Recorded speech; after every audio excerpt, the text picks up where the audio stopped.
दोस्तों जियो financial service की बात करें तो जियो फाइनेंशियल सर्विस के लिए जो सबसे बड़ी गुड न्यूज ये है कि कंपनी लार्ज कैप बन चुकी है। यानी आने वाले समय में जियो फाइनेंशियल सर्विस में जबरदस्त नया इन्वेस्टमेंट आ सकता है, क्योंकि बहुत सारे इन्वेस्टर हैं जो सिर्फ लार्ज कैप में निवेश करते हैं। दूसरी तरफ देखें तो कंपनी अपने बिजनेस को अब धीरे धीरे करके पटरी पे लाना शुरू कर चुकी है और एक एक बिजनेस का अनाउंसमेंट होने लगा है। पहले इन्होंने अपना जो आप देखें तो जो इंश्योरेंस का बिजनेस था उसको शुरुआत करने की संभावनाएं को तलाशनी शुरू कर दी और अब यहाँ पे म्यूचुअल फंड का बिजनेस भी शुरू होने जा रहा है। ऐसे में आने वाले समय जियो फाइनेंशियल सर्विस क्या बड़ी बड़ी कंपनियों को टक्कर देके इंडिया की नंबर 1 कंपनी बनेगी। तो यहाँ पे इसके पॉजिटिव और निगेटिव पहलू को जानेंगे और समझने की कोशिश करेंगे क्या जियो फाइनेंशियल सर्विस आने वाले समय में 2000 के टारगेट को टच कर सकता है, क्या उस लेवल तक जाने में कितना वक्त लगेगा। इन सारी बातों को समझने की कोशिश करेंगे इस वीडियो के माध्यम से। लेकिन फ्रेंड उससे पहले अगर आप पहली बार हमारे चैनल पे आए तो चैनल को सब्सक्राइब कर दीजिए, एक बेल आइकॉन दबा दीजिए ताकि जब भी नया वीडियो बने पहला नोटिफिकेशन आपको मिले। वीडियो पसंद आए तो लाइक से जरूर कीजिए। चलो फ्रेंड्स वीडियो स्टार्ट कर। तो सबसे पहले अगर हम जियो फाइनेंशियल के कारोबार को देख ले तो आज स्टॉक की शुरुआत हुई 244 पर, काफ़ी शानदार पॉजिटिव शुरुआत हुई। कल की क्लोजिंग 241 के आसपास थी। इंट्राडे में 248 का हाई भी बना, काफ़ी ज़बरदस्त तेजी बताई। लेकिन जो लो है वो 241 का है, यानी कल की क्लोजिंग के आसपास स्टॉक गया और ऊपर के लेवल से प्रॉफिट बुकिंग से थोड़ा नीचे भी आया, लेकिन अंत में क्लोजिंग 243 के आसपास रही, जहाँ पे 0.93% की तेजी देखने को मिली, लगभग 1% की तेजी। तो देख सकते हो कि ऊपर के लेवल से प्रॉफिट बुकिंग हावी हुई। अब इसकी परफॉर्मेंस को देखें, 29 दिसंबर को स्टॉक 232 के आसपास था, जहाँ पे 0.2% की गिरावट हुई। 1 जनवरी को देखें हम नए साल में तो स्टॉक 234 के आसपास आए, जहाँ पे 0.7% की तेजी। 2 जनवरी की बात करें तो 235 के आसपास क्लोजिंग हुई, जहाँ पे 0.3% की फिर से तेजी बनी। लेकिन 3 जनवरी को स्टॉक में कुछ गिरावट हुई, 234 के आसपास स्टॉक आया, जहाँ पे 0.4% की गिरावट हुई। और कल पॉजिटिव खबर के दम पे काफ़ी अच्छी तेजी बनी, स्टॉक आ गया 241 के आसपास, जहाँ पे 2.9% की शानदार तेजी बनी, लगभग 3% की तेजी। अब यहाँ पे वॉल्यूम में भी काफ़ी अच्छा इजाफा हो गया है। आप देखो पिछले 1 महीने पहले इसका 2 करोड़ का वॉल्यूम था, 1 करोड़ की डिलीवरी उठाई गई थी। 1 वीक पहले भी 2 करोड़ का वॉल्यूम हुआ था। 91 लाख की डिलीवरी उठाई गई थी, लेकिन कल 3 करोड़ का वॉल्यूम हुआ था। 2 करोड़ की डिलीवरी उठाई गई थी और आज भी 3 करोड़ का वॉल्यूम हुआ, यानी लोगों का रुझान पॉजिटिव होने लगा है। अब इसकी परफॉर्मेंस आप देख ही सकते हो, इंट्राडे का लो 241, हाई है 248, यानी काफ़ी बड़ा अप डाउन देखने को मिला एक दिन में, और ये काफ़ी दिन के बाद ऐसा हुआ है। स्टॉक 250 के ऊपर जाने को तैयार हो रहा है।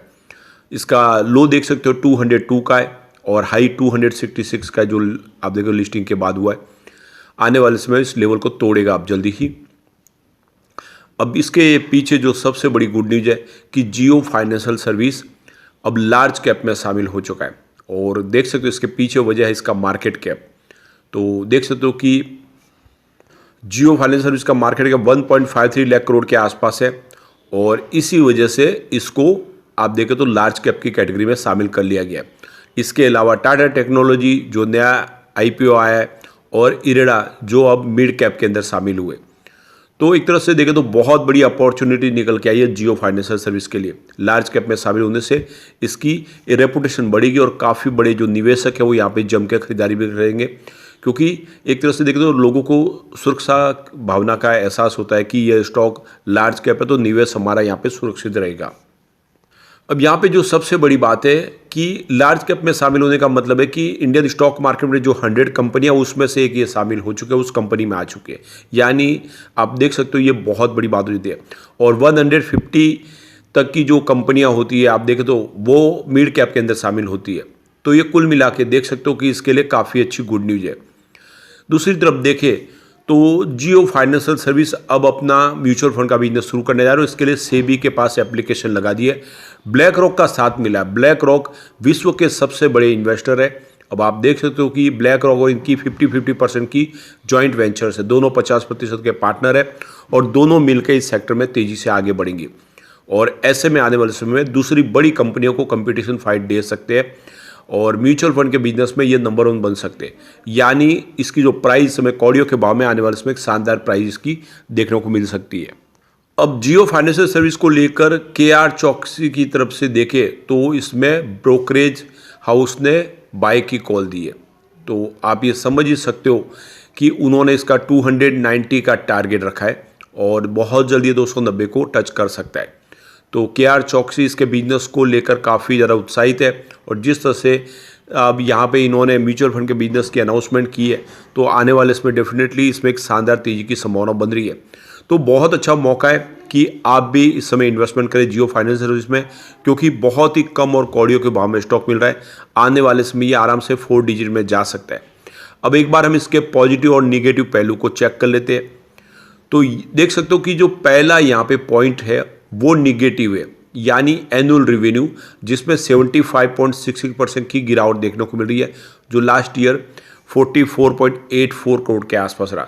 तो जैसे कि बिजनेस ये अभी शुरू हुआ है और इस वजह से आपको इसके जो पॉजिटिव और निगेटिव इफेक्ट आने वाले इसमें देखने को मिलेंगे। फिलहाल आप इसमें उतना संभावना नहीं देख सकते क्योंकि अभी डीमर्जर होकर कंपनी अलग बनी है। सेकेंड पॉइंट पॉजिटिव और वह है क्वार्टरली रिवेन्यू, जिसमें 4,947% की ज़बरदस्त जंप देखने को मिल रही है, जो ईयर ऑन बेसिस पे 148 करोड़ के आसपास रहा है। तीसरा पॉइंट फिर से निगेटिव और वो है एनुअल नेट प्रॉफिट, जिसमें 81% की गिरावट है, जो लास्ट ईयर 31.25 करोड़ के आसपास रहा। इसके बाद अगला पॉइंट यहाँ पे आपको पॉजिटिव दिखाई देगा और वो है क्वार्टरली नेट प्रॉफिट, जिसमें 4,272% का ज़बरदस्त जंप देखने को मिल रहा है, जो ईयर ऑन बेसिस पे देखें तो 88.76 करोड़ के आसपास रहा है। इसके बाद अगला पॉइंट आपको यहाँ पे निगेटिव दिखाई देगा, वो है स्टॉक की प्राइस, जिसमें आप देखें तो 7.07% की गिरावट देखने को मिल रही है और सेक्टर के मुकाबले इसका प्रदर्शन ठीक नहीं रहा है, तो ये इसके लिए एक निगेटिव पॉइंट बन रहा है। इसके बाद अगला पॉइंट यहाँ पे आपको फिर से पॉजिटिव दिखाई दे, वो है डेट टू इक्विटी रेशियो, जो 0.04 है, लेस देन 1 है, तो ये इसके लिए हेल्दी पॉइंट बन रहा है। इसका मतलब इसकी जो फाइनेंशियल सेहत है काफ़ी अच्छी है और अपने जो भी पेमेंट बकाया वो भी वो चुका सकते हैं। इसके बाद अगला पॉइंट निगेटिव वो है रिटर्न ऑन इक्विटी यानी ROE, जो 0.17 है। अब लेस देन ये 10% है, तो ये इसके लिए एक निगेटिव पॉइंट बनता हुआ दिखाई देगा। उसके बाद अगला पॉइंट यहाँ पे आप देखेंगे तो वो न्यूट्रल दिखाई देगा, वो है म्यूचुअल फंड की होल्डिंग, जो लास्ट क्वार्टर में अनचेंज रही है। यहाँ पे म्यूचुअल फंड ने अपनी होल्डिंग में कोई बदलाव नहीं किया। इसके बाद अगला पॉइंट फिर से न्यूट्रल है, वो है प्रमोटर की होल्डिंग, जो लास्ट क्वार्टर में अनचेंज रही है 46.77% के आसपास। लेकिन यहाँ पे गौर करने वाली बात है कि डीमर्जर के बाद प्रमोटर ने अपनी होल्डिंग बढ़ाई है, जो पहले 45% के आसपास थी। अब एक और पॉजिटिव पॉइंट है और वो है प्रमोटर के जो होल्डिंग है वो जीरो प्लेज, यानी देख सकते हो कि सारे के सारे शेयर प्रमोटर के पास है, कोई भी शेयर गिरवी रखा हुआ नहीं है। तो ये इसके लिए एक बड़ा पॉजिटिव ट्रिगर है। तो अब यहाँ पे टोटल अगर हम पॉजिटिव पॉइंट की बात करें, टोटल 4 पॉजिटिव पॉइंट है। अगर हम बात कर लें निगेटिव पॉइंट की, तो वो भी आपको 4 ही दिखाई देंगे, यानी एक तरह से देखें तो पलड़ा दोनों का एक तरफ है और 2 न्यूट्रल पॉइंट भी है।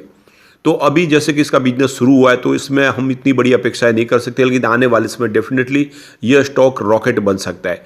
तो लॉन्ग टर्म का नजरिया लेके निवेश का ये बिल्कुल सही मौका है। कौड़ियों के भाव में स्टॉक मिल रहा है, आने वाले इसमें आपको ये मालामाल कर देगा, यानी ये 2000 का टारगेट दिखा सकता है। अब एक बार हम इसके पिवट लेवल को चेक कर लेते हैं। तो यहाँ से अगर गिरावट हो जाती है तो 237 का फर्स्ट सपोर्ट है, ये टूटा तो स्टॉक आपको 234 तक जाता हुआ दिखाई देगा। अब गिरावट का माहौल ऐसे ही जारी रहा तो ये स्टॉक 231 तक भी जा सकता है, जो इसका आपको तीसरा सपोर्ट दिखाई देगा। नहीं, गिरावट के माहौल में ये 230 तक जा सकता है। अब पॉजिटिव माहौल बना तो 244 का फर्स्ट रेजिस्टेंस है। सबसे जो बड़ी बात है कि यह इंट्राडे में ब्रेक हुआ।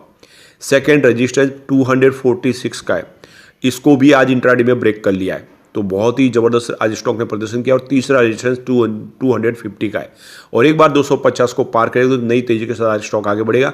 तो लॉन्ग टर्म का एरिया लेकर निवेश करिए, आने वाले इसमें आपको मालामाल कर देगा। लेकिन फ्रेंड, कोई भी इन्वेस्टमेंट करने से पहले अपने फाइनेंशियल एडवाइजर से बारे ले ले या अपना खुद का रिसर्च करें, क्योंकि मैंने वीडियो आपके एजुकेशनल पर्पज के लिए ही बनाए। वीडियो पसंद आए तो लाइक से जरूर कीजिए और चैनल को सब्सक्राइब कर दीजिए।